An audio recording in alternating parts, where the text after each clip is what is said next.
Venezuela के राष्ट्रपति Nicolas Maduro और टेस्ला के सीईओ इलॉन मस्क के बीच काफी समय से विवाद चल रहा था, जिसके बाद निकोलस मादुरो ने गुरुवार को सोशल मीडिया प्लेटफॉर्म एक्स को 10 दिन के लिए बैन कर दिया। इसके साथ ही राष्ट्रपति ने मस्क पर नफरत, गृह युद्ध और हिंसा भड़काने का आरोप भी लगाया। टेलीविजन पर प्रसारित एक भाषण में वेनेजुएला के राष्ट्रपति निकोलस मादुरो ने कहा कि एक्स को 10 दिन के लिए वेनेजुएला से बाहर कर दिया है। मादुरो ने अक्सर एक्स को लेकर कटाक्ष किए हैं। वहीं दोनों ने एक्स पर एक दूसरे को टेलीविजन पर आपसी बहस की चुनौतियां भी पेश की है और उन्हें स्वीकार भी करा है। नमस्कार, आप देख रहे हैं द न्यूज़ 15। मैं आपके साथ सिमरन।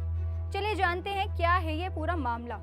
28 जुलाई को वेनेजुएला में हुए चुनाव में निकोलस मादुरो ने सत्ता में वापसी की थी, लेकिन राष्ट्रपति चुनाव को लेकर आए नतीजे को लेकर कई विवाद भी हुए। इस बीच अब मादुरो ने टेस्ला के सीईओ इलॉन मस्क को नेशनल टेलीविजन पर आकर सामने से लड़ने की चुनौती दी थी।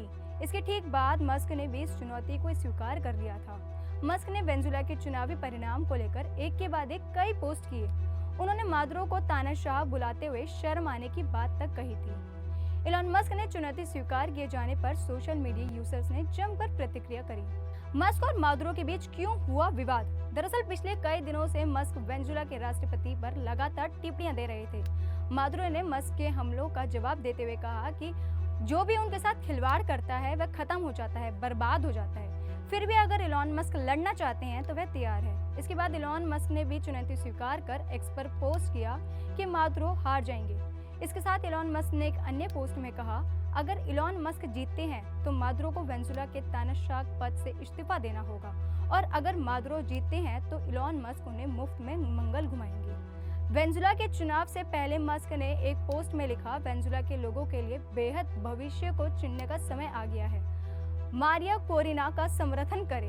वे बेहद लोकप्रिय विपक्षी नेता मारिया कोरेना मचाडो का जिक्र कर रहे थे, जिन्हें मादुरो के खिलाफ चुनाव लड़ने से रोका गया था। परिणाम की घोषणा के बाद मस्क ने कहा, तानाशाह मादुरो को शर्म आनी चाहिए। गौरतलब है कि मस्क पिछले कई दिनों से एक्स पर मादुरो की नीतियों की आलोचना कर रहे हैं। उन्होंने चुनाव परिणाम के बाद मादुरो को तानाशाह और जोकर तक कहा था। इसके बाद मादुरो ने भी मस्क पर वेनेजुएला के खिलाफ हमलों की साजिश रचने का आरोप लगाया है। उनका आरोप है कि नेशनल इलेक्टोरल काउंसिल CNE के कथित कंप्यूटर हैकिंग के पीछे तकनीकी दिग्गज का हाथ है।